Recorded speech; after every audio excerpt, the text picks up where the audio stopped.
The Stone Garden of Secrets.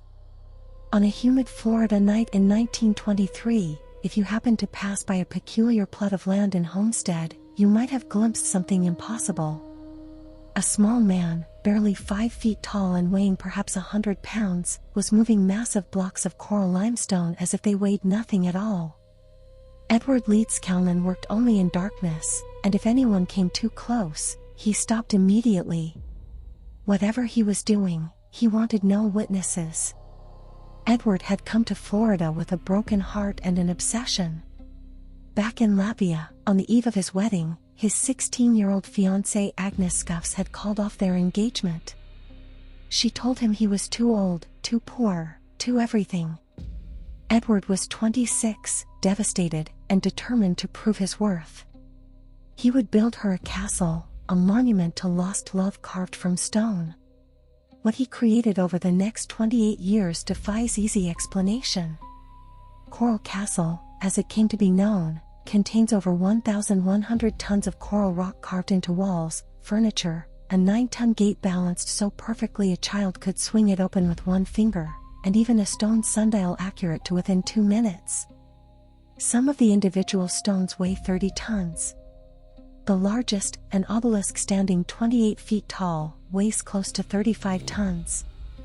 Edward cut, shaped, and moved every single piece himself. He had no formal education, no engineering training, no heavy machinery. Neighbors occasionally saw him with a collection of odd tools, chains, pulleys, some tripods made from telephone poles, and an assortment of wedges. But nobody ever saw him actually move the massive stones. He worked at night, always alone, and if someone approached, everything stopped until they left. When curious visitors asked how he did it, Edward would smile and say cryptic things. "I know the secrets of the pyramids," he'd tell them. He spoke of understanding magnetic currents and the properties of matter. He claimed to know how ancient Egyptians moved enormous blocks without modern equipment. But he never explained further.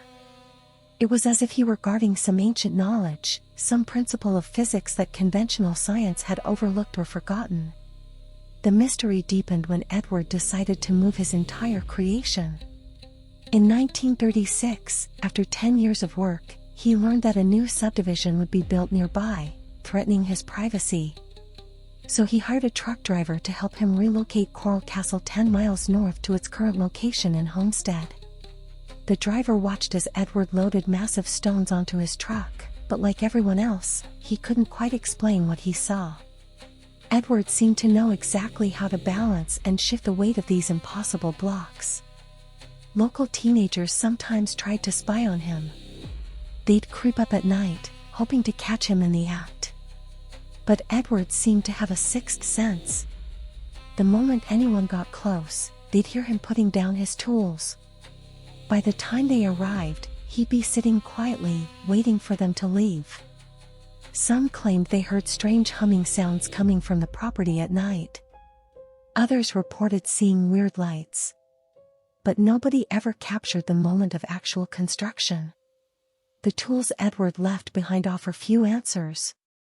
There was a block and tackle rig, some chains, and a mysterious device he called his perpetual motion holder. Engineers and physicists who've studied the site remain baffled. Yes, the principles of leverage and balance could theoretically allow one person to move heavy objects, but the precision and scale of what Edward accomplished goes beyond reasonable explanation. How did he cut the stones so perfectly? How did he position multi-ton blocks with such accuracy that mortar wasn't needed? How did he work alone, in darkness, year after year, without a single serious accident? Edward lived in a small room he'd carved into his castle, sleeping on a bed of stone, eating mostly sardines and crackers. He opened his creation to tourists in the 1940s, charging 10 cents for admission. He remained unmarried, forever devoted to his Agnes, though she never visited and likely never knew the monument he'd built for her. In November 1951, Edward left a sign on his castle door, "Going to the hospital." 3 days later, he died of stomach cancer at the age of 64. He took his secrets with him. Today, Coral Castle remains standing, still perfect, still mysterious. Engineers visit and leave confused. Physicists propose theories. But the simple truth is that nobody has successfully explained how a 100-pound man with 4th-grade education moved 1,100 tons of rock using nothing but determination and knowledge he refused to share. Maybe Edward really did understand something we've forgotten. Or maybe love itself, even lost love, can move mountains.